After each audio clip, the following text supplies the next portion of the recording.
सभी छोटे बड़े श्रोताओं को सुनीता भटनागर का प्यार भरा नमस्कार। ऑडियो स्टोरीज़ के हमारे चैनल कहानी जगत में आप सभी का स्वागत है। हिंदी कहानियों की श्रृंखला में आइए आज सुनते हैं सुषमा मुनींद्र जी द्वारा रचित कहानी मृत्यु गंध। शोक संदेश अभी भी अदिति और अवस्थी जी की कुर्सियों के बीच में रखी छोटी गोल मेज पर पड़ा हुआ था। अदिति की दृष्टि शोक संदेश पर बिंधी हुई थी। आज उसे लग रहा है शोक संदेश पर छपे हुए काले अक्षर अक्षर भर नहीं होते, बल्कि शेष हो गया एक जीवन होते हैं। मृत्यु किसी की भी हो दुखी करती है, पर दुख के साथ एक भाव और होता है जिसका संबंध मृतक की उम्र से होता है। शिशु की मृत्यु करुणा उपजाती है कि उसने अभी देखा ही क्या था। वृद्ध की मृत्यु दुखी के साथ आश्वस्त भी करती है कि मुक्त हो गए, पर युवा की मृत्यु हम चौंकते हैं। यह क्या हो गया? यह नहीं होना चाहिए था। बेचारा शाश्वत 27-28 का रहा होगा। अपने आनंद से 5-6 साल ही तो बड़ा था। देखो तो किस तरह चला गया। पता नहीं किस आशा से वशिष्ठ जी ने उसका नाम शाश्वत रखा होगा। अवस्थी जी शोक संदेश पर दृष्टि जमाते हुए बोले, सचमुच बहुत बुरा हुआ। अदिति कहने लगी, 13 की तारीख तो निकल गई। हाँ, शोक संदेश लेट मिला। समय पर मिलता तो भी उतनी दूर जाना संभव नहीं था।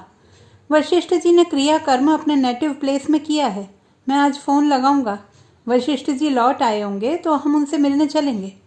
मेरे ख्याल से तो वे लोग लौट आए होंगे। तुम फ़ोन लगा ही लो। ये ठीक है। अवस्थी जी ने अपनी कुर्सी पर बैठते हुए ही फ़ोन को स्टूल सहित अपनी ओर खींचा और नंबर घुमाने लगे। उधर वशिष्ठ जी ही मिले। संक्षिप्त बात हुई। दोनों पक्ष कुछ कहने की स्थिति में नहीं थे। अवस्थी जी रिसीवर रखते हुए अदिति से बोले, वशिष्ठ जी आ गए हैं। दोपहर बाद चलते हैं। मैं फर्स्ट हाफ में ऑफिस का काम निपटा लूँगा। हम फिर रात तक लौट भी आएंगे। यह ठीक है, हमें जाना चाहिए। शाश्वत 3 लड़कियों के बाद का था। निरूपा की पता नहीं क्या हालत हो रही होगी। वे तो माँ हैं, इतना बड़ा दुख उनके लिए असहनीय होगा। अब क्या कहें। निकलते निकलते देर हो गई।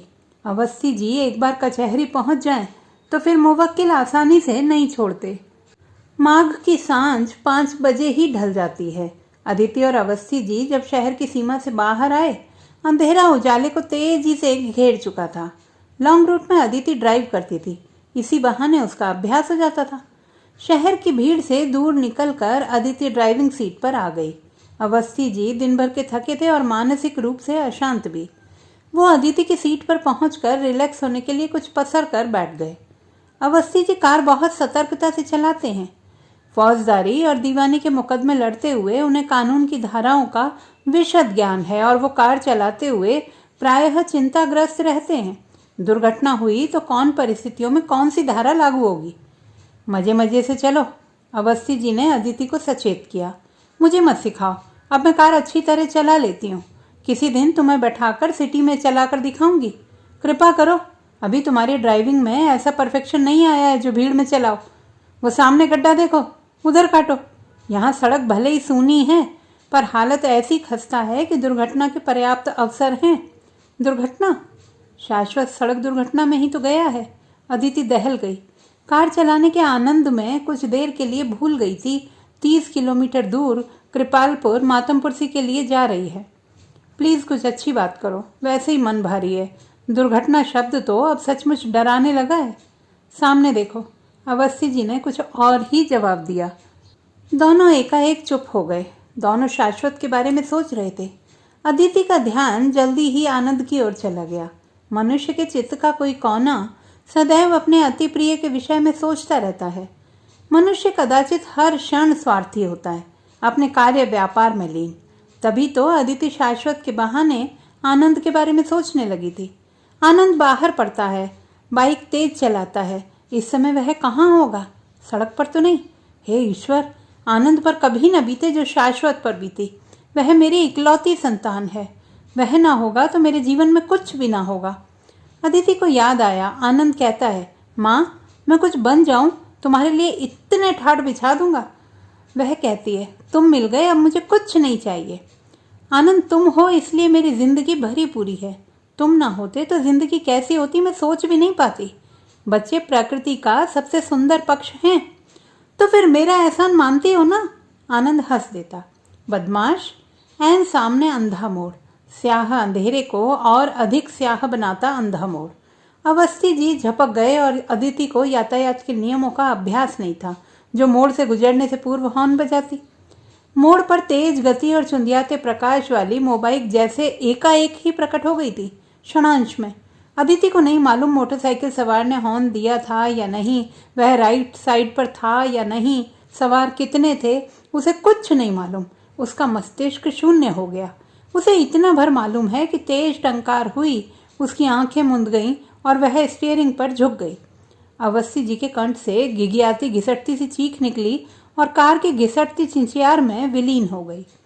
कार कुछ बहकती हुई सी मोड़ के इस पार से उस पार तक पहुंच गई। अदिति को यह भी स्मरण नहीं कि कार स्वतः रुक गई या उसने सायास रोकी। उस एक पल में बहुत कुछ घट गया था, पर उसे मालूम नहीं क्या घटा। वह पहली बार जान रही थी हादसा इतनी तेजी से घटित होता है और उसे रोकने की गुंजाइश नहीं होती। भय, आतंक और सदमे से स्तब्ध थी वह। उसने अनायास पीछे मुड़कर देखा। पीछे अंधेरा था, मोटरसाइकिल सवार नहीं दिख रहा था। वह हो सकता है अंधे मोड़ के उस पार कहीं गिरा होगा जिस पार से कार इस पार आ गई थी। कुछ दिखाई नहीं देता था, उसे कुछ समझ नहीं आ रहा था। अदिति की आक्रांत सांसें तीव्रतम गति से चल रही थी, जैसे दमे के रोगी की सांस बड़ी हो। क्या करती हो? यह पहला वाक्य था जो अवस्थी जी के घुटते हुए गले से बाहर आया था। कहने के साथ उन्होंने भी पीछे मुड़कर देखा। सब कुछ अंधेरे में गुम था। कौन था वह? कहाँ गिरा? अदिति की आंखें फैलकर भयावह लग रही थी। तुम पागल हो, भूत सवार है गाड़ी सीखने का। इधर आओ और मुझे चलाने दो। कोई स्टार्टिंग ट्रबल आ गई होगी तो यहीं बैठी रहना। आसपास खेत हैं, खेतों में कोई काम कर रहा होगा तो उसने हमें देख लिया होगा, पकड़े जाएंगे। अवस्थी जी अपनी तरफ का गेट खोलकर ड्राइविंग सीट पर आ गए। अदिति को नहीं मालूम क्या हो रहा है और उसे क्या करना चाहिए। उसका तंत्रिका तंत्र या तो सुन्न हो गया था या उसे बाहरी शक्ति संचालित कर रही थी। अदिति थरथराते पैरों से सीट से उतरकर सड़क पर खड़ी हो गई। उसकी देह में इस तरह थरथराहट भरी थी जैसे अभी अभी शॉक थेरेपी दी गई है। कौन था? कहाँ गिरा? अदिति ने फिर दोहराया। स्वर ठीक तरह खुल नहीं रहा था। चुप रहो और जल्दी बैठो, आज तुम्हारी बेवकूफ़ी ने। अवस्थी जी एक क्षण भी दुर्घटना स्थल पर रुकना नहीं चाहते थे। वे चाबी घुमाकर कार स्टार्ट करने का प्रयास करने लगे। अदिति इधर की सीट पर आकर बोली, देखो ना जाकर उसका क्या हुआ। तुम जाओ और पुलिस कचहरी के फेर में पड़ो। तुम्हारा अभी लाइसेंस तक नहीं बना है। बिना लाइसेंस गाड़ी चलाना अपराध है। होश की बातें सोचो। अवस्थी जी की वकील बुद्धि सजग हो रही है। गाड़ी स्टार्ट हो गई। उस असहनीय घबराहट में उन्होंने राहत की सांस ली कि कार में स्टार्टिंग ट्रबल नहीं आई। उन्होंने कार बढ़ा दी। एक बार दाहिने बाएं पीछे देखा, कहीं कोई नहीं था, अंधेरा ही अंधेरा। वे खुद को ढाढ़स बंधाने लगे।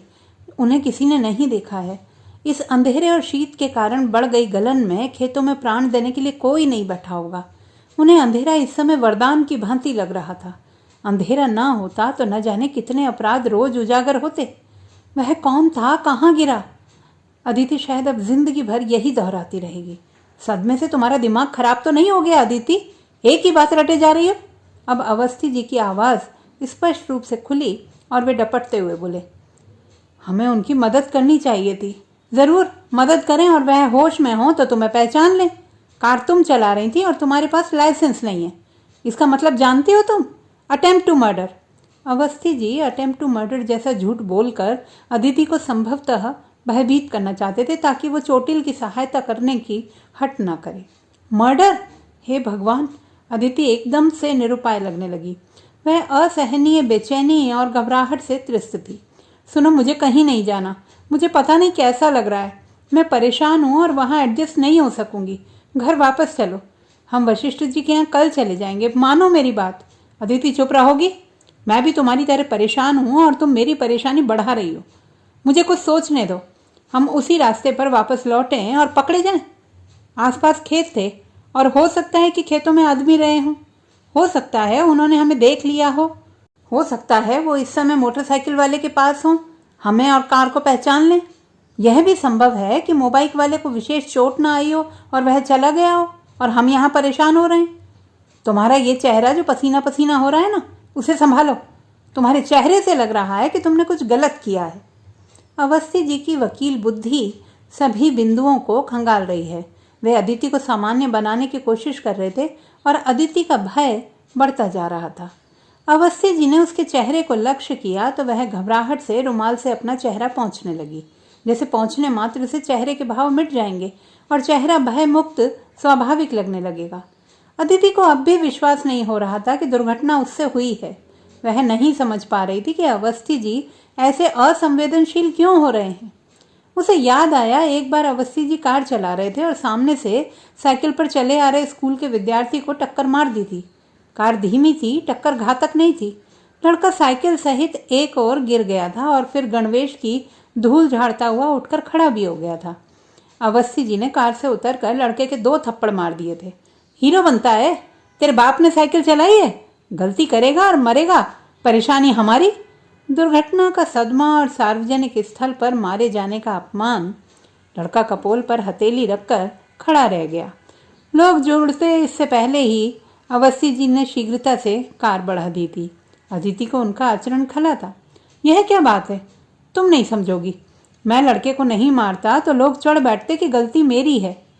हो सकता है प्रभावित लड़के को 200-400 रुपये देने भी पड़ जाते, पर आजकल यही होता है। अवस्थी जी ऐसे अभिमान से बोले थे जैसे बहुत बुद्धिमत्ता का काम किया है। अदिति सोचती रह गई थी, कोई आदमी इतना असंवेदनशील कैसे हो सकता है? और आज फिर अवस्थी जी ठीक वैसा ही आचरण कर रहे हैं। अदिति परेशान है। उस दिन तो लड़का बच गया था, आज उस मोटरसाइकिल वाले का पता नहीं क्या हुआ होगा। अदिति ने एक ठंडी गहरी सांस भीतर खींचते हुए एक बार फिर रुमाल से चेहरा पोंछा। इधर अवस्थी जी कार की गति बढ़ाने में पूरी शक्ति झोंक रहे हैं, फिर भी उन्हें लग रहा है कि कार आगे नहीं बढ़ रही है। अदिति के चेहरे की दशा देखकर सहसा उन्हें ख्याल आया कि कार की दशा भी जांच लेनी चाहिए। कुछ टूट फूट हुई होगी और ऐसी गाड़ी वशिष्ठ जी के घर ले जाएंगे तो वह संदेह का कारण बनेगी। वे संदेह का कोई कारण छोड़ना नहीं चाहते थे। उन्होंने माइल स्टोन पर नजर डाली। कृपालपुर 10 किलोमीटर अर्थात वे 20 किलोमीटर की दूरी तय कर चुके हैं। अंधा मोड़ बहुत पीछे छूट गया है। अवस्थी जी ने कार रोकी। देख लें कुछ डैमेज तो नहीं हुआ। अदिति चुप रही। अवस्थी जी कार से उतरकर हेडलाइट के प्रकाश में कार का निरीक्षण करने लगे। सेफ्टी गार्ड लगा होने से बड़ी क्षति होने से बच गई थी। हेडलाइट के नीचे का पीला छोटा बल्ब फूट गया था और सामने का हिस्सा थोड़ा सा पिचक गया था। जितनी क्षति की आशंका थी उससे बहुत कम हुई थी। अवस्थी जी के लिए यह एक बड़ी राहत थी। वे पुनः आकर ड्राइविंग सीट पर बैठ गए। अदिति कुछ खास डैमेज नहीं हुआ है। इसका मतलब है टक्कर बहुत तेज नहीं हुई होगी। मुझे लगता है मोटरसाइकिल वाले को झटका लगा होगा, वह बच गया होगा। कृपालपुर पहुंचकर अवस्थी जी ने वशिष्ठ जी के घर से कुछ फासले पर एक छतनार पेड़ के नीचे कार खड़ी की। यहाँ स्ट्रीट लाइट का प्रकाश भली प्रकार नहीं पहुंच रहा था और अपेक्षाकृत अंधेरा था। वे नहीं चाहते थे कि किसी की नज़र कार पर पड़े और वह कुछ सवाल करे। उनकी वकील बुद्धि कभी इस विलक्षण ढंग से चौकन्नी होगी यह उन्हें मालूम नहीं था। अदिति प्लीज नॉर्मल हो जाओ, अवस्थी जी ने वशिष्ठ जी के गेट के भीतर प्रविष्ट होते हुए कहा। जवाब में अदिति ने फिर चेहरा पोंछा। वशिष्ठ जी का घर अप्रत्याशित रूप से शांत और करुण प्रतीत होता था। अपने प्रिय की मौत से पदार्थ भी दरकता होगा, तभी तो मकान वीरान लगने लगा है। आज बाहर बगीचे की लाइट बुझी हुई थी। लाइट जलाने की भी किसी को सुध नहीं रही होगी। इस घर के लोगों को अपनी ही सुध नहीं होगी, लाइट जलाने की क्या कहें। वशिष्ठ जी के घर को देखकर अदिति की आंखें भर आईं। रास्ते का हादसा और शाश्वत की मौत। अदिति बहुत देर से चाह रही थी कि रो ले, पर रुदन भी जैसे संघात से ठिठका हुआ था। अब वह खुद को रोके नहीं रख सकी। अदिति जब भी इस घर में आती थी और शाश्वत घर पर होता था तो वही सबसे पहले बाहर निकलकर उसके पैर छूता था। वह कहती, खुश रहो। एक आशीर्वाद से क्या होता है, यहाँ तो बहुत से आशीर्वाद चाहिए। शाश्वत विहंसते हुए कहता, जैसे जैसे जैसे आईआईटी में हाईएस्ट परसेंटेज, फिर अच्छा सा जॉब, खूब ढेर सारा पैसा, हाँ एक सेंट्रो भी चाहिए और एक अच्छी सी लड़की भी चाहिए। बदमाश, आपके जैसी। शाश्वत का हंसना देर तक चलता था। निरूपा कहती, यह बॉम्बे चला जाता है और इसकी हंसी यहीं मेरे पास रह जाती है। शाश्वत की हंसी के बिना यह घर कैसे टिका रह सकेगा। आज शाश्वत स्वागत के लिए बाहर नहीं आया, कोई भी नहीं आया। अदिति और अवस्थी जी सामने के बड़े कमरे में चले आए। वशिष्ठ जी और निरुपा इसी कमरे में मिल गए। अदिति ने जिस दिन से शाश्वत के न रहने की खबर सुनी है तब से पीड़ित है, पर इस समय शाश्वत के घर आकर लग रहा है कि सब कुछ आज ही अभी अभी घटा है। कोने में स्टूल पर शाश्वत की बड़ी सी तस्वीर रखी है। तस्वीर पर पुष्पाहार, सुगंधित अगरबत्तियां जल रही हैं। इस तस्वीर में शाश्वत की हंसी ठहरी हुई है, पूरी जीवंतता, परिपूर्णता, प्रामाणिकता के साथ। फर्क इतना ही है कि तस्वीर की हंसी की आवाज नहीं होती। अदिति को मोटरसाइकिल वाले का स्मरण हो आया। वह भी तस्वीर तो नहीं बन गया होगा। और आनंद इस समय कहाँ होगा? सुरक्षित होगा ना? बुरे ख्याल क्यों आ रहे हैं प्रभु? शाश्वत, मोबाइल वाला, आनंद। अदिति के जहन में ये तीन चेहरे गडमड हो रहे हैं। मोबाइल वाले का चेहरा उसने नहीं देखा, उसे कुछ याद नहीं, फिर भी लग रहा है कि उसका चेहरा शाश्वत और आनंद से मिलता जुलता होगा। अदिति को देखते ही निरुपा मुंह पर आंचल रखकर रो पड़ी। दोनों एक दूसरे से लिपट कर देर तक रोती रहीं। अदिति ने नहीं सोचा था कि वह इस तरह विलाप करेगी।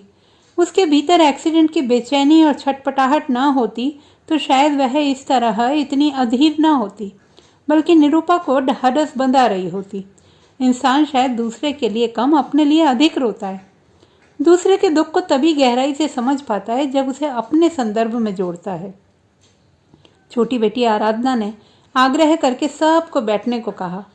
स्थिति कैसी भी हो, औपचारिकताएं करनी पड़ती हैं। कुछ देर सब चुप रहे, फिर शाश्वत की बातें होने लगी। आराधना ने शुरू की। शाश्वत की शादी तय थी इसी अप्रैल में। उसने ही लड़की पसंद की थी। अब तो सब खत्म। भगवान को शायद यही मंजूर था, अदिति बोली। मेरा तो भगवान पर से विश्वास उठ गया। खूब की पूजा भक्ति, क्या मिला?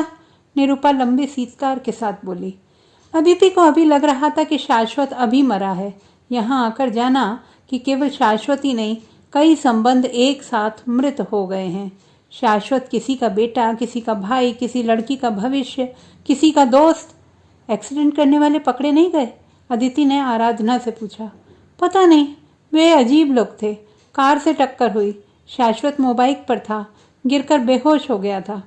उन कार वालों ने ही उसे सबसे अच्छे अस्पताल में भर्ती कराया। इलाज के लिए एडवांस पैसा भी जमा किया। शाश्वत की डायरी से पापा का फ़ोन नंबर पता चला। यहाँ इतनी दूर उन्होंने सूचना दी।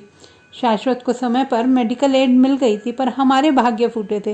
हेड इंजरी थी, आराधना बोली। सुनकर अदिति के मस्तिष्क की नसें झंझना गईं, सांसें बैठने लगीं। हृदय पहले ही बोझिल था। उसने अनायास अवस्थी जी की ओर देखा। वे कनखी से उसी को देख रहे थे। अदिति की इच्छा हुई तेज चीख मारकर अवस्थी जी को झंझोड़ डाले। उसकी सहायता क्यों नहीं की? उसे मेडिकल एड भी मिलनी चाहिए थी। आनंद भी तो तेज बाइक चलाता है, कभी उसके साथ ये सब नहीं। शाश्वत, मोबाइल वाला, आनंद, उसे एक साथ सब क्यों याद आ रहे हैं? वह कुछ नहीं सोचना चाहती इस वक्त, कुछ भी नहीं। गहरी नींद में सो जाना चाहती है। वापसी के लिए अवस्थी जी ने दूसरा लंबा रास्ता चुना। वे कोई जोखिम लेने को तैयार नहीं थे। उन्हें बड़ा संतोष था कि वे वकील हैं, धाराएं जानते हैं और इतने बिंदुओं पर सोच पा रहे हैं। हो सकता है वह दुर्घटनाग्रस्त व्यक्ति वहीं पड़ा हो सकता है पुलिस उनकी कार पर संदेह करे, हो सकता है। उफ! वे दोनों रात 12 बजे के लगभग घर पहुंचे। शीतलहर का प्रकोप सर्वत्र व्याप्त था। उन दोनों के शरीर बर्फ से ठंडे हो रहे थे। अदिति को ध्यान आया, वह मोबाइल वाला वहीं खुले में पड़ा होगा। वह ठंड से, चिकित्सा के अभाव में कहीं। अदिति की थरथराहट घर की आरामदेह गर्माहट के बावजूद बनी हुई है। कोई फोन तो नहीं आया था? बाहर से लौटकर अवस्थी जी का पहला प्रश्न यही होता है। अर्दली ने बताया, आनंद भैया का फोन आया था। कह रहे थे उनके दोस्त पीताम्बर यहाँ आए हुए हैं, तो उनके साथ कुछ खाने का सामान और पैसे भेज दें। आनंद का संदेश सुनकर अदिति की घुटन कुछ कम हुई। आनंद ठीक है ना?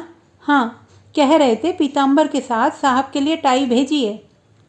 ये लड़का भी। अवस्थी जी भावुक हो गए। बहुत याद आता है। पीताम्बर आनंद का रूम पार्टनर है।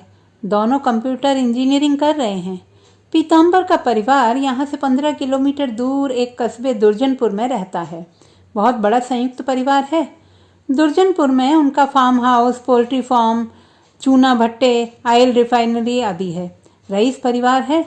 अदिति ने तय किया सुबह पीताम्बर को फोन करके आनंद की कुशल क्षेम पूछेगी। रात पता नहीं कितनी बीत गई। अदिति और अवस्थी जी को नींद नहीं आ रही है। हृदय पर बोझ हो तो नींद नहीं आती। अवस्थी जी जैसे अपना बोझ और मालिन्य कम करने के लिए कहने लगे, आजकल के लड़के भी तो बेवकूफ़ होते हैं, जान हथेली पर लेकर चलते हैं। इतनी तेज गाड़ी चलाएंगे, मर्दानगी झाड़ेंगे और मरेंगे। अरे 5-10 मिनट देर से पहुंच जाओगे तो बड़ा भारी नुकसान नहीं हो जाएगा। ये मर जाते हैं और माता पिता इनके नाम को रोते रहते हैं। मैं दावे के साथ कह सकता हूँ अदिति, वह मोबाइक वाला अंधाधुंध गति से गाड़ी चला रहा होगा। अरे धीमी गति से चलो, संभलने का मौका तो मिले। अवस्थी जी अदिति को दिलासा देना चाह रहे थे। अदिति चुप। कुछ बोलोगी? मैं भी कम अशांत नहीं हूँ। तुम्हारी कार सीखने की सनक ने आज ये दिन दिखाया है। अवस्थी जी खींच गए थे। कुछ अच्छी बात तो करो तो रात कटे। कैसी बातें? आनंद की। मेरा जी घबरा रहा है। सुबह अदिति ने पीताम्बर के घर फोन किया। उधर से हेलो के साथ सामूहिक रुदन का स्वर सुनाई दिया। अदिति विचलित हो गई, तो क्या यहाँ भी कुछ अघट घटा है? इन दिनों अशुभ ही सुनने को क्यों मिल रहा है? शायद इसी को कहा जाता है कि समय खराब चल रहा है। अदिति ने अपने विचलन को साधते हुए उधर से आ रहे स्वर को पकड़ा। आनंद की मदर बोल रही हैं। मैं पीताम्बर का चाचा। पीताम्बर कल शाम बाइक पर आपके घर के लिए निकला था। रास्ते में एक्सीडेंट हो गया। वह अब नहीं है। समय पर मेडिकल एड मिल जाती तो शायद। अभी पोस्टमार्टम रिपोर्ट नहीं मिली है। बॉडी वहीं जिला अस्पताल में है। अदिति ने कितना सुना कितना नहीं उसे ज्ञात नहीं। कुल मिलाकर आशय उसे समझ में आया कि पीताम्बर अब इस दुनिया में नहीं है और मोबाइल वाला सवार पीताम्बर था। पीताम्बर आनंद का सबसे अच्छा दोस्त। पीताम्बर अपने संयुक्त परिवार का सबसे बड़ा बेटा। उसकी लापरवाही से इस तरह चल बसा। हे भगवान, ये कैसी सुबह है? ये क्या हो रहा है? अदिति को लगा वह पागल हो जाएगी, मूर्छित हो जाएगी। मनुष्य सोचता है बस यही वह क्षण है जब वह चेतना खो देगा, और वह पाता है कि क्षण गुजर गया और चेतना बनी हुई है। कहाँ मिलती है ये मजबूती, दृढ़ता? यह सब कुछ सुनकर भी अदिति की चेतना लुप्त नहीं हुई, बल्कि चीख निकल गई। अवस्थी जी अभी कचहरी नहीं गए थे। लॉन की धूप में बैठकर किसी मुवक्किल की फाइल देख रहे थे। अदिति की डरावनी चीख सुनकर भीतर की ओर झपटे।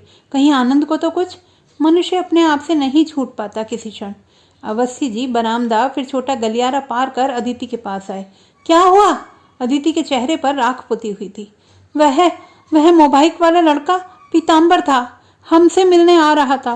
नो मोर। तुम होश में तो हो? उन्होंने अदिति का चेहरा थपथपाया। अब चुप रहो, चुप। कल शाम क्या हुआ हम नहीं जानते। अवस्थी जी ने लगभग फुसफुसाते हुए कहा। क्यों हो गया ये सब?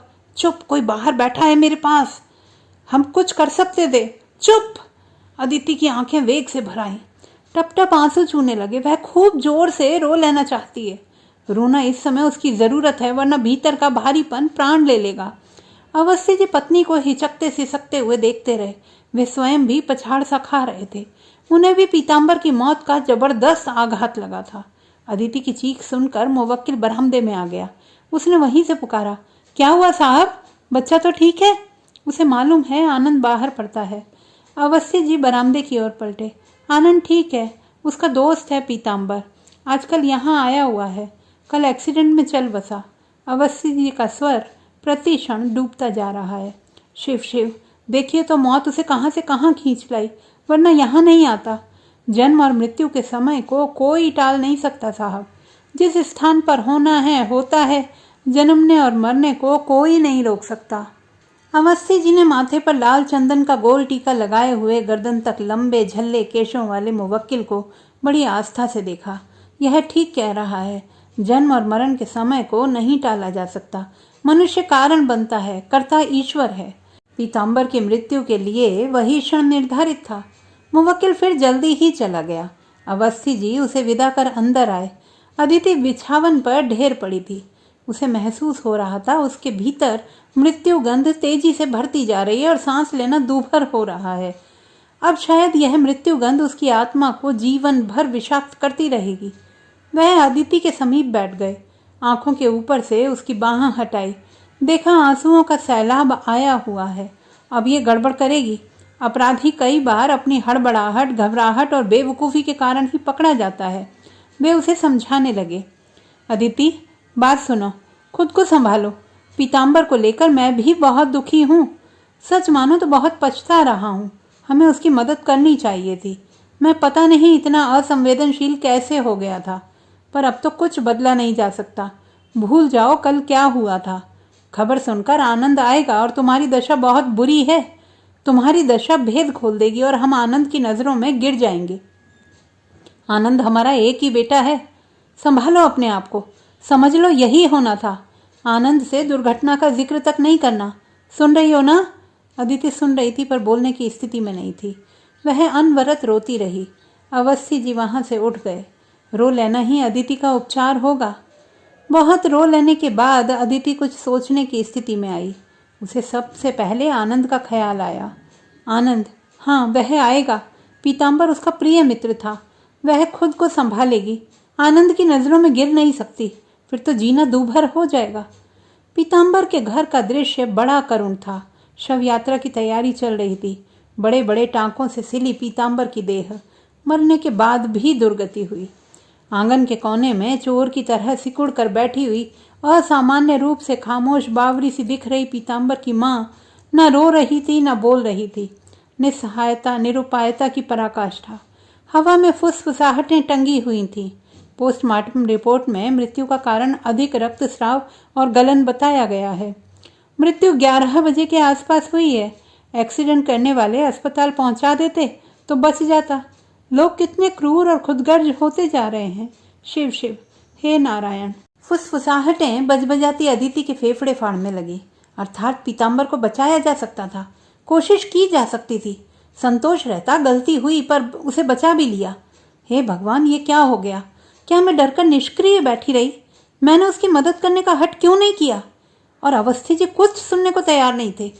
यही आनंद के साथ हो और कोई मदद ना करे तो अदिति इसके आगे सोच ही नहीं पाई। उसने अपनी तप्त झंझना रही कनपटियां थाम ली। वह जकड़न सी महसूस कर रही थी। शिथिलता उसके अवयवों में छाती जा रही थी। अदिति के भीतर रुलाई भंवर की तरह उमड़ने घुमड़ने लगी।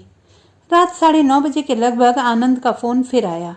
अदिति को आनंद के फ़ोन की बहुत प्रतीक्षा रहती है। और हेलो, आनंद जो अपने विशेष अंदाज में बोलता है, सुनते ही अदिति स्फूर्त हो उठती है। आज वह आनंद का स्वर सुनकर शिथिल पड़ गई। आनंद से क्या कहे? माँ, मैंने कल फ़ोन लगाया था, तुम नहीं मिली। बहुत घूमती हो ना। अच्छा बताओ, पीताम्बर मिलने आया? पापा को टाई पसंद आई? लेटेस्ट है? कहना अपने आदिम युग की टाई को अब रेस्ट दें। क्या बनाकर भेजोगी? खूब सारी चीज़ें, कुछ पैसे भी। अदिति को नहीं सूझ पड़ा कि क्या कहे।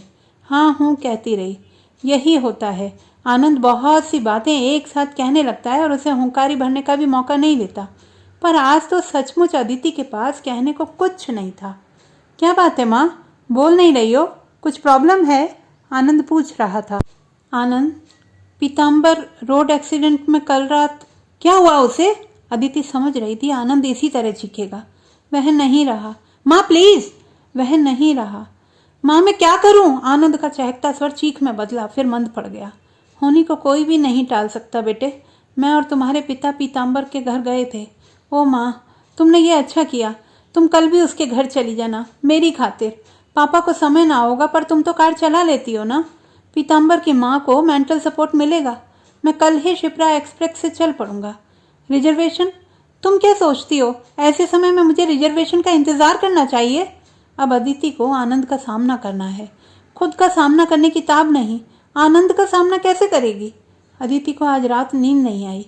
सुबह दैनिक के अंतिम पृष्ठ पर पीताम्बर की दुर्घटना का समाचार सचित्र छपा था।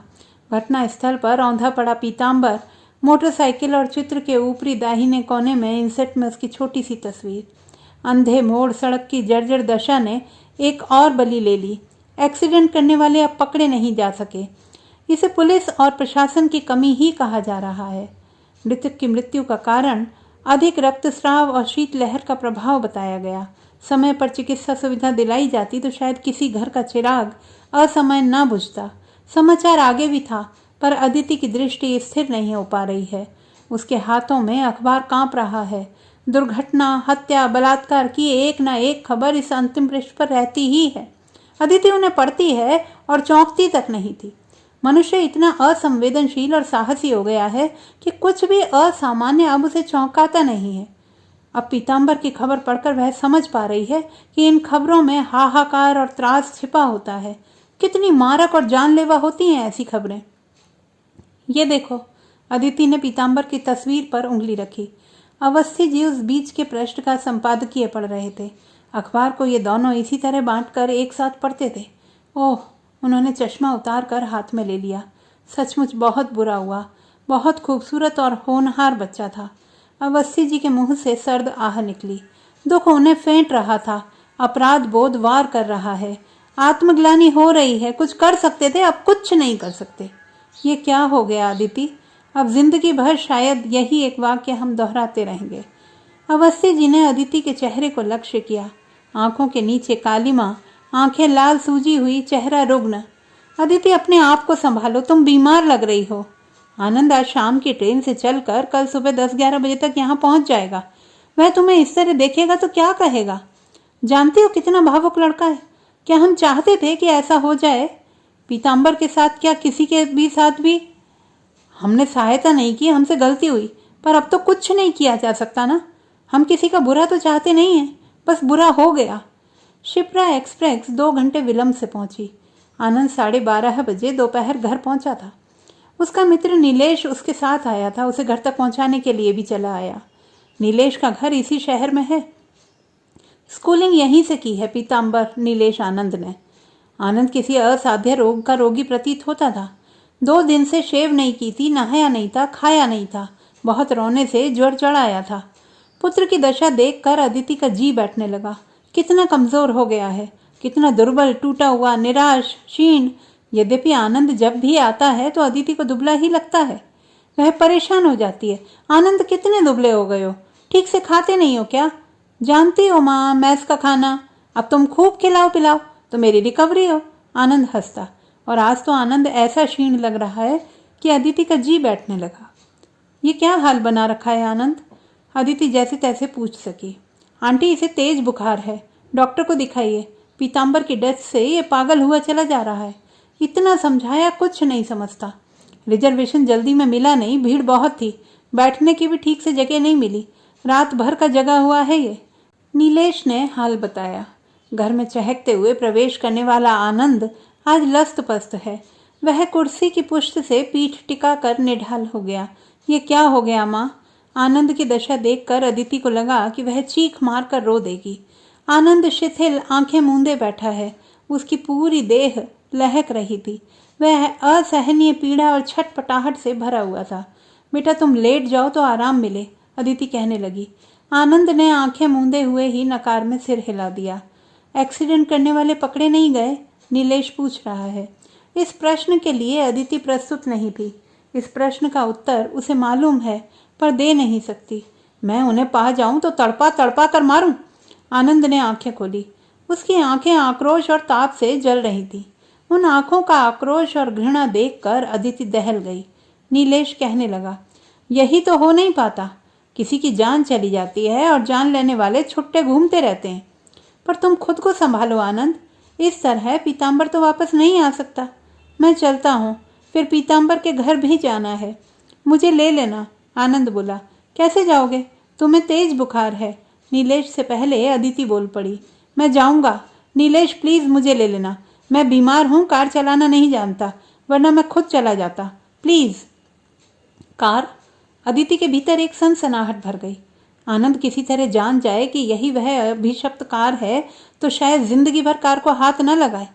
यद्यपि इसे यह कार बहुत प्रिय है। जब भी आता है कहता है, मुझे ये कार बहुत पसंद है और आप लोग इसकी केयर नहीं करते। आज मैं खुद धोऊंगा इसे। ठीक है, मैं बाद में आता हूँ। नीलेश चला गया। पर आनंद, पहले तुम डॉक्टर को दिखाओ, ट्रीटमेंट लो। अदिति विह्वल हो रही है। डॉक्टर को दिखा लूंगा, पर मैं पीताम्बर के घर तो जाऊंगा ही। तुम समझ नहीं रही हो माँ। पीताम्बर मेरे लिए क्या था? उसने मुझे किस किस तरह से संभाला था, मुझे नहीं मालूम। मैं उसकी मदर का सामना कैसे करूंगा? मेरे लिए यह बहुत कठिन होगा। तुम अपने आप को संभालो बेटा। माँ, मैं खुद को बहुत अकेला पा रहा हूँ। लोग इस तरह कठोर कैसे होते जा रहे हैं? इतने निर्दयी कि किसी को मरता हुआ छोड़कर भाग जाते। गलती किसी की भी रही हो, पीताम्बर की ही सही। उन्हें थोड़ा सा ठहर कर देखना तो चाहिए था, उसे अस्पताल पहुंचाना चाहिए था, तब वह बच जाता। मैं जानता हूँ वह बच जाता। उसकी विल पावर बहुत स्ट्रांग थी। वह कहता था उसे सांप से और मृत्यु से बहुत डर लगता है। यदि वो होश में रहा होगा तो और खुद को मरता हुआ महसूस कर रहा होगा माँ। कष्टकारी, वह मरने से डरता था मरने से। आनंद छटपटाया जा रहा था और उसका छटपटाना अदिति की छटपटाहट को शीर्ष पर ले जा रहा था। पीताम्बर के घर से लौटने के बाद आनंद अत्यधिक व्याकुल दिख रहा था। उसकी आंखें बता रही थी कि वह वहां रोया होगा। अवस्थी जी आनंद की दशा देखकर ग्लानि से भरे हुए हैं। वे अनायास आत्म मंथन करने लगे। काश मैंने पीताम्बर की सहायता की होती, वह बच जाता। एक जान बचाने का जो सुख मिलता है वह मेरे लिए संजीवनी शक्ति बन जाता। मैं खुद से इस तरह आंख न चुरा रहा होता। हर क्षण पकड़े जाने का भय, भेद खुलने का आतंक, अपराध बोध अब जिंदगी भर चैन से नहीं जीने देगा। यदि लोगों को किसी तरह मेरे आचरण का पता चल गया तो लोग मुझे कितनी नफरत और हिकारत से देखेंगे। और आनंद की क्या प्रतिक्रिया होगी? वह शायद जीवन भर मुझसे बात ना करे। अवस्थी जी को मस्तिष्क की शिराओं में अत्यधिक दबाव अनुभव हो रहा था। उन्हें लग रहा है कि किसी क्षण उनके मस्तिष्क की कोई शिरा फटेगी और उन्हें हेमरेज हो जाएगा। गलती को छिपाना गलती करने से अधिक दुखदायी हो जाता है। अवस्थी जी शिद्दत से महसूस कर रहे हैं। अदिति की भी वही दशा है जो अवस्थी जी की है। डॉक्टर ने कहा है शॉक लगने के कारण आनंद को ज्वर आ गया है, ठीक हो जाएगा। तथापि वह आनंद के लिए अत्यधिक चिंतित हैं। वह चाहती है आनंद पीताम्बर के अलावा कुछ और बात करे और आनंद को पीताम्बर की छोटी से छोटी महत्वहीन बातें भी शिद्दत से याद आ रही हैं। पीताम्बर बहुत सेंटिमेंटल लड़का था माँ। मैं शायद तुम्हें पहले भी बता चुका हूँ। एक बार हम 3 लड़के मोबाइल से कहीं जा रहे थे। सदानंद चला रहा था। गली के मोड़ पर एक पैदल चले आ रहे आदमी से मोबाइल टकरा गई। टक्कर हल्की सी थी क्योंकि आदमी गिरने के तुरंत बाद उठ गया था। पीताम्बर मोबाइल से उतरकर उस आदमी के पास खड़ा हो गया और मैं और सदानंद डर के मारे मोबाइल भगा ले गए। उस आदमी ने पीताम्बर को पकड़ लिया और उसके सारे पैसे छीन लिए। छात्रावास आकर पीताम्बर बोला, मेरे 120 रुपये भले ही चले गए पर मेरे दिल पर कोई बोझ नहीं है और तुम दोनों बेचैन दिख रहे हो। मैं और सदानंद सचमुच परेशान थे। वह इतना सहिष्णु था, सबकी मदद करता था और उसकी मदद किसी ने नहीं की। माँ ऐसा क्यों हुआ? क्या कहूँ बेटा, किसी जन्म के कर्मों की सजा आदमी किस जन्म में भोगता है कौन जाने। अदिति को आनंद की बातें आतंकित कर रही हैं। वह बहुत क्षीण स्वर में बोली, पिछले जन्मों का पता नहीं पर इस जन्म में पीताम्बर ने कोई पाप कर्म नहीं किया माँ। आनंद अदिति को एकटक देख रहा था। अदिति ने चेहरा दूसरी ओर घुमा लिया। लगा आनंद की शांत और शिथिल दृष्टि उससे सवाल कर रही है। इंसान अपने भीतर के इंसान से बच सकता है। वह दृष्टि फेरे हुए ही बोली, इतना मत सोचो आनंद, तुम पहले ही बीमार हो। मेरे सोचने पर मेरा वश नहीं है माँ। पीताम्बर के घर का हाहाकार मुझसे नहीं देखा गया। वे लोग सह कैसे रहे हैं ताज्जुब है। और फिर क्या मैं ही परेशान हूँ? तुमने अपना चेहरा देखा है कि तुम कितना परेशान हो? पापा कितने परेशान हैं? पीताम्बर की चाची बता रही थी तुम बहुत संवेदनशील हो, तुम वहाँ बहुत रो रही थी। तो माँ मेरा तो वह सबसे अच्छा दोस्त था, उसके साथ रहने की मेरी आदत थी। अब मैं उस रूम में कैसे रहूँगा? सच कहूँ तो पीताम्बर के मरने से अधिक मुझे दुख इस बात का है कि वह किन परिस्थितियों में मरा, कितनी असहायता में मरा। उसे सहायता नहीं मिली, वह बच जाता। माँ आनंद तुम अपनी तबीयत बिगाड़ लोगे। पीताम्बर के इस तरह जाने का मुझे सचमुच दुख है, बल्कि कहो सदमा लगा है, सहना पड़ता है। मेरा दिल कहता है माँ अपराधी पकड़े जाएंगे, ना भी पकड़े जाएं पर वे सुखी तो नहीं रहेंगे। इस तरह कोई किसी को मरने के लिए छोड़ जाए तो वह सुखी नहीं रह सकता, यह मेरा दावा है। आनंद पूरी तरह से पीताम्बर के ख्यालों में डूबा हुआ है। पीताम्बर को पढ़ने का बहुत शौक है, वह देर रात तक पढ़ता है। एक बार मैं सुबह उठा तो देखा वह उदास है। कहने लगा, कल एक छोटी सी स्टोरी पढ़ी, उसी ने उदास कर दिया। तुम वह स्टोरी सुनोगी माँ? मुझे अच्छा लगेगा। अदिति आनंद को देख रही है। एक अस्पताल में 2 रोगी एडमिट थे। दोनों डेथ बेड पर थे और सामने आमने उनके बेड थे। पहले का बेड खिड़की के पास था और वह बेड पर बैठकर बाहर का दृश्य देख सकता था। दूसरे का बेड खिड़की की विपरीत दिशा में था। उसे अस्थियों की गंभीर बीमारी थी और वह उठ बैठ नहीं सकता था। वह बेड पर लेटा रहता था। पहला खिड़की से बाहर दिखने वाले दृश्यों का वर्णन कर दूसरे को सुनाता। बाहर का मौसम बहुत सुहाना है। क्यारियों में बहुत से फूल खिले हैं। आज पीले फूल अधिक दिखाई दे रहे हैं। घास बहुत हरी और मुलायम है। आसमान उजला है। चिड़ियां चहक रही हैं। बच्चे स्कूल जा रहे हैं। चारों ओर जीवन है। यह सुनकर दूसरा उत्प्रेरित होता था। वह सोचता उसका जीवन अभी खत्म नहीं हुआ है। वह एक दिन ठीक हो जाएगा और जिएगा। एक दिन दूसरे ने देखा कि पहला रात के किसी प्रहर में मर गया और उसका शव बेड पर पड़ा है। नर्स आई और उसकी बॉडी हटवाने के प्रबंध में लग गई। दूसरा बहुत दुखी था। अब उसे उन दृश्यों का वर्णन करके कौन सुनाएगा जो उसके जीवन के प्रति विश्वास को जगाते थे। वह दुखी भाव से नर्स से बोला, सिस्टर, मुझे खिड़की के पास वाले बेड पर शिफ्ट कर दीजिए। नर्स ने वैसा ही किया। दूसरा आप तक कुछ स्वस्थ हो गया था और कुछ देर के लिए बैठ सकता था। उसने बेड पर बैठकर खिड़की से बाहर का दृश्य देखा। वहां एक काली भद्दी दीवार थी और कुछ नहीं था। उसने नर्स से कहा, सिस्टर, खिड़की के बाहर बगीचा हुआ करता था। फूलों से लदी क्यारियां हुआ करती थी। नर्स बोली, यहाँ कोई बगीचा नहीं था, पर इस बेड का मरीज बगीचे का वर्णन कर मुझे सुनाता था। असंभव, वह तो अंधा था। नर्स जोर देकर बोली, वह तुम्हारी विल पावर को बनाए रखना चाहता था, तुम्हें हताशा से बचाना चाहता था। आनंद सहसा चुप हो गया। अदिति को लगा कि आज इस क्षण सब कुछ थम गया है, सब कुछ गतिविहीन हो गया है। आनंद अदिति को ये कहानी पहले कभी सुनाता तब वह चमत्कृत होकर कहती, बहुत इमोशनल स्टोरी है। आज नहीं कह सकी। अब सब कुछ बदल गया है। इस दुर्घटना ने सब कुछ बदल दिया है। भाव, संबंध, शब्द, अर्थ, मनः स्थिति। अदिति को आनंद भी बदला हुआ नजर आ रहा है, आनंद का प्रयोजन भी। आनंद ने ये कहानी किस संदर्भ में सुनाई? मुझे लक्ष्य तो नहीं कर रहा है? इसे कुछ भान तो नहीं हो गया? अदिति को लगा उसके भीतर जो थरथराहट भरी हुई है वह कभी नहीं थमेगी। उसके भीतर का चोर पंजे खोल रहा है। उसे एकाएक आनंद से डर लगने लगा है। अदिति को आश्चर्यजनक रूप से चुप और मलिन देखकर आनंद को अपनी गलती का एहसास हुआ। सॉरी माँ, यह स्टोरी सुनाने का शायद सही टाइम नहीं था। तुम पहले ही परेशान हो, मैंने और दुखी कर दिया। चौंक गई अदिति। नहीं नहीं आनंद बेटा, मैं ठीक हूँ, बस तुम अच्छे हो जाओ। मैं ठीक हूँ माँ, मुझे तो वे एक्सीडेंट करने वाले परेशान किए हुए हैं। हम लोग इन कहानियों से कब सीखेंगे? एक मरणासन्न आदमी दूसरे मरणासन्न आदमी की चिंता कर रहा है। खुद मौत के द्वार पर खड़ा था, फिर भी कुछ अच्छी बातें कर दूसरे का हौसला बनाए रखना चाहता था दूसरा जितने दिन जिए आशा और उत्साह के साथ जिए। और यहाँ लोग किसी को चोटिल कर उसे मरने के लिए छोड़कर भाग जाते हैं। लोग काट होते जा रहे हैं और एक दिन सब कुछ खत्म हो जाएगा। जब संवेदनाएं मरने लगती हैं तो दुनिया कायम नहीं रह सकती। आनंद की आंखें जल रही हैं। उसने आंखें मूंद ली, जैसे इस दुनिया को देखना ही नहीं चाहता। आनंद का मन बहलाने के लिए अदिति कुछ अच्छी बातें करना चाहती है, सोचना चाहती है, पर उसे कोई अच्छी बात सूझ नहीं रही है। उसके भीतर तक बैठ चुकी मृत्युगंध उसे कुछ भी सोचने नहीं दे रही है। अब शायद वह कभी भी कोई अच्छी बात नहीं सोच पाएगी। तो दोस्तों, ये थी हमारी आज की कहानी। आपको कैसी लगी कमेंट बॉक्स में लिखना ना भूलें। चैनल को सब्सक्राइब करें, लाइक करें और मित्रों के साथ शेयर करें।